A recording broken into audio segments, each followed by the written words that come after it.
Welcome back, everybody, to the Big Moon Arcade. This is going to be part 4 of the Pac-Man fix. So we're coming along, we're doing a bunch of stuff, and now we're just kind of doing, a little bit of this and a little bit of that. And if I think it's kind of interesting, I'm going to film it a little bit and show you. And you'll see a little bit more of the small steps that transforms one of these old machines back into pure mega awesomeness, which is what we're going for here at the Big Moon Arcade. So sit back and enjoy the next segment here. And none of this is planned out. It's just I'm going along, and if something looks cool, I'm like, yeah, I'm going to film this, and we'll stick it in part 4. So all right, hang on for the ride. We're going. Here is a little random thing as we're going through this. I'm going to show you. Here's the inside, all original paint. And, it just, we're going to touch it up so it looks brand new again, is the idea here. So what you do is you get your very best bed sheet and you bring it out and you cover up your monitor with it. Now, in a perfect world, you do all this without any components in it, but that's not what we did, so we're using our best bed sheet there. And, cover up your light bulbs, and we're just going to go in here, and we're going to do a little touch-up with some paint, and we'll have a look at it here in just a second. So we just gave it a quick little coat there, and still wet, but you can see. Need to touch that one little spot up there a little bit.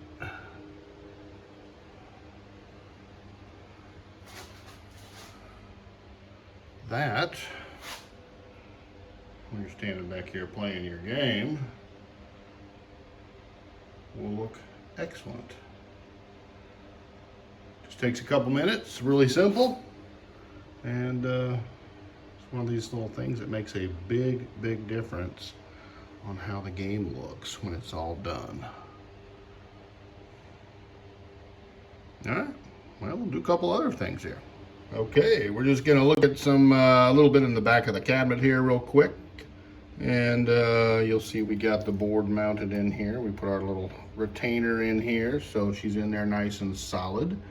And we kind of zip tied our connector up here just so it wasn't hanging down over the heat sink here, because that tends to happen a little bit. We mounted the remote board here for the monitor right there, so it's easy to get to, and it's all set up where you can probably read it there. So if you do need to do a little monitor adjustment, everything's right there handy dandy for you. And you can see how that just kind of is out of the way, so that's good. We got the new interlock switch in here, and I want to talk about this a little bit. Here's the original one right here, which frankly is a little different design, but it worked fine. Now, depending on how you wire this up, like you look at how this one's wired, okay? You got the empty leg here in the middle on each side. What that does is make it so when it's pushed in, power's on. Okay, so when the door's on the back, everything works normal, like it should. When the door comes off and it pops out, see how it pops out here? Shuts the power off, okay? Now, if I'm working on the game and I want to, run it with the door off, then on this switch, I can pull this out like that, and it will turn the power on. So it will run with the door off. The original switch does not have that feature. The original switch is just on and off, okay? Now the way they had it wired, okay, see what I just showed you here with these empty lugs? If you move this wire right here over to this lug, and this wire right here over to this empty lug, the thing will be on all the time. So that's the way they had this thing set up. So, and then they just had it hanging down here, which kind of, I was like, why did they do that? Well, they really didn't know what they were doing, frankly, and they just wanted the thing on all the time, you know, whether the door was on there or not. So I don't really understand why they did it that way, but they probably just didn't know what was up. They didn't know how to wire it or whatever. So anyway, we got a brand new one in there, and it works like a boss. So the new cord right here, okay, got that all set up, and got it anchored right here. Okay. Goes through the little job, the little spot that's made for it, so everything's going to work like a boss. And so the back is pretty much all set up, ready to go. So it's looking good, you know. Everything works electronically, and the monitor looks great. All right, well, we'll go along here and we'll show you some more cool stuff. People, if you're watching part 4, you're certainly an arcade freak. Here is the bracket that goes on the underside here, okay, that holds the marquee on, okay.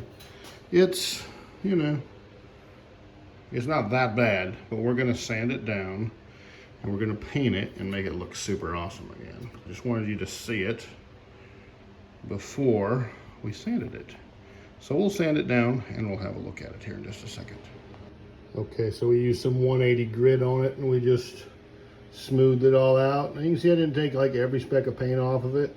Doesn't matter. It's gonna just look fabulous. Got any corrosion that was on there, and there was a little bit, but it wasn't bad at all. And we got it all sanded, and I've washed it off with isopropyl alcohol too to get all the residue and oil and whatever off of it so that the paint will stick really good. That's really a super important thing too. So we're gonna go out here and paint her up. Okay, people. So this is actually a whatever it is called, the case where the PCB boards went in an original radar scope cabinet. So if you need one of those, it's gonna have a little black paint on it, but I got one. Here we go.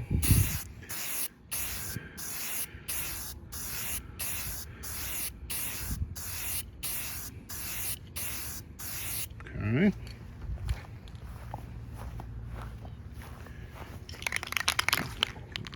Side, make it beautiful.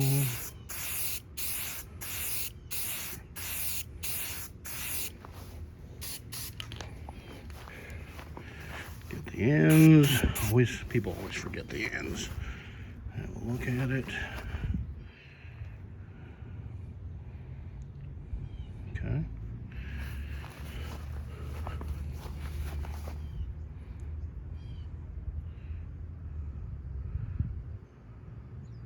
All right, we're gonna let that dry, and we'll have a look at it here in a little bit. So we've removed the badge. Very simple, just drilled out the rivets from the back, and once you drill the top off, you just give it a little pop with a punch, and there they are. They just pop right out. So very simple, very easy. Those are actually brass rivets. I thought they were aluminum. They're actually brass, and so they're very soft, very easy to drill. But you know, that's a really cool piece of wall art right there. And we've worked on the coin door a little bit here. And you know, the idea here is obviously we want to get the corrosion off. And we've almost got that squared away. It's really difficult to get down inside of these little coin return things and get that, you know, rust out of there. We're gonna work on that a little bit more. You know, here's where we're at right now. So that new badge is gonna stick right on over here when it's done, and we'll put that on last. After everything's all painted and ready to go. Here is our bracket that we painted out here this morning. This is several hours later, and you can see it looks gorgeous. And it's actually going to go right back here on the bottom, and then the marquee, of course, will be right up here. And our paint job inside of here is dry. And when you get right in there and shine the light on it, you can see it. Looks pretty nice. Okay, and one other thing we did was up on the top here, we sanded this. So this was where we actually had some water damage up on the top. And we used some wood hardener. I'll show you that here in a second. And literally just poured it in here. This is particle board. So we sanded the rough spots off, vacuumed it all up, and then we poured the wood hardener right into the particle board. And it's, you know, it's been many hours here now. It's as hard as a rock. So what we'll end up doing is cleaning everything real good and then painting over the top of that. So it'll be awesome again. Here's the wood hardener stuff that we used. So yeah, that's where we're at. And